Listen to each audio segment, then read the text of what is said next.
जोहार दोस्तों, इस वीडियो के माध्यम से हम लोग अनुज लुगुन की ग्लोब कविता में गांव का चित्र इस विषय पर बातचीत करने वाले हैं।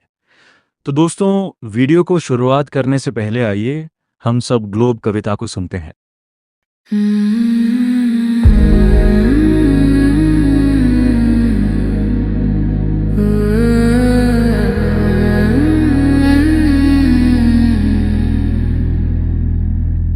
मेरे हाथ में कलम थी और सामने विश्व का मानचित्र।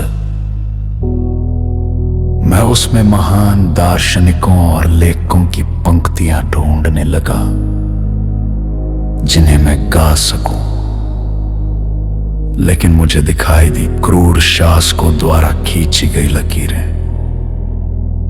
उस पार के इंसानी खून से, इस पार की लकीर और इस पार के इंसानी खून से उस पार की लकीर। मानचित्र की तमाम टेढ़ी मेढ़ी रेखाओं को मिलाकर भी मैं ढूंढ नहीं पाया एक आदमी का चेहरा उभारने वाली रेखा। मेरी गर्दन ग्लोब की तरह झुक गई और मैं रोने लगा।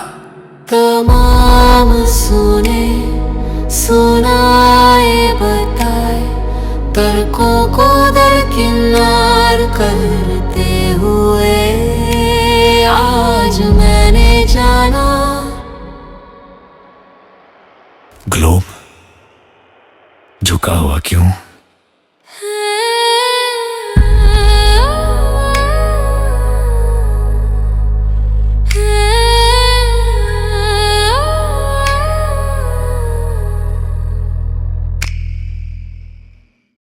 तो दोस्तों, कविता सुनने के बाद हम लोग अनुज लुगुन की ग्लोब कविता की विविधता पर बात करते हैं।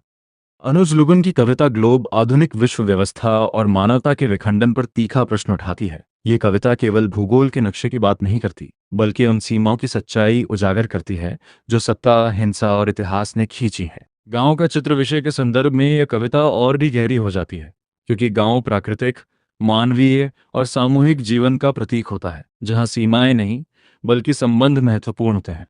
कवि अपने हाथ में कलम लेकर विश्व मानचित्र में महान विचारकों की पंक्तियां खोजता है, पर उसे वहां केवल खून से खींची गई सीमाएं दिखाई देती हैं। यह दृश्य उस वैश्विक व्यवस्था की ओर संकेत करता है जहां मानवता की जगह सत्ता और विभाजन हावी है। गांव का सहज, सरल और मानवीय जीवन इस कृत्रिम विभाजन के बिल्कुल विपरीत है।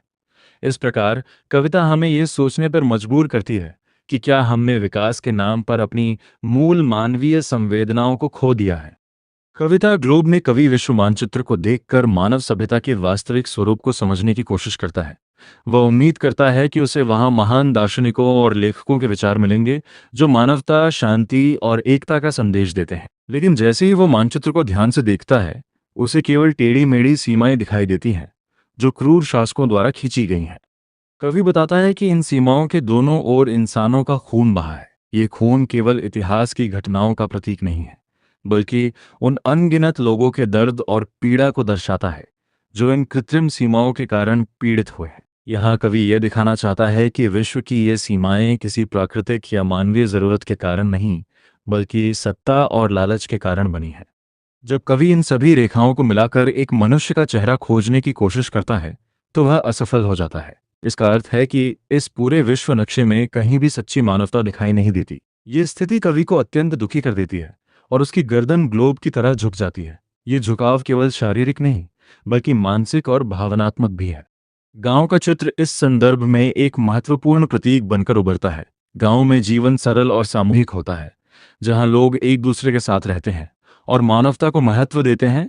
इसके विपरीत वैश्विक स्तर पर बनी सीमाएं इंसानों को बांटती हैं और उनके बीच दूरी पैदा करती हैं।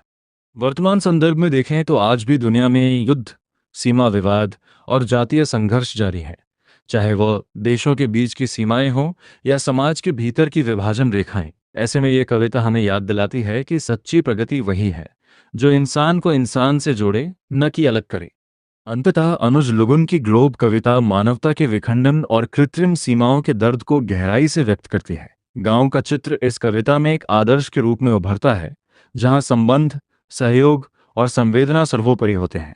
कवि यह संदेश देता है कि हमें उन मूल्यों की ओर लौटने की आवश्यकता है जो हमें जोड़ते हैं, न कि बांटते हैं। आज के समय में जब दुनिया तकनीकी रूप से जुड़ती जा रही है, तब भी सामाजिक और राजनीतिक स्तर पर विभाजन बढ़ रहा है। ऐसे में ये कविता हमें आत्ममंथन करने के लिए प्रेरित करती है कि क्या हम वास्तव में प्रगति कर रहे हैं या केवल सीमाओं और संघर्षों को बढ़ा रहे हैं। कवि का यह भाव हमें एक ऐसे समाज की कल्पना करने के लिए प्रेरित करता है जहां मानवता सर्वोपरि हो और हर व्यक्ति को समान महत्व मिले। यही इस कविता का मूल संदेश है। तो दोस्तों, आपको ये जानकारी कैसे लगी, आप ज़रूर कमेंट बॉक्स अपनी प्रतिक्रिया दीजिएगा।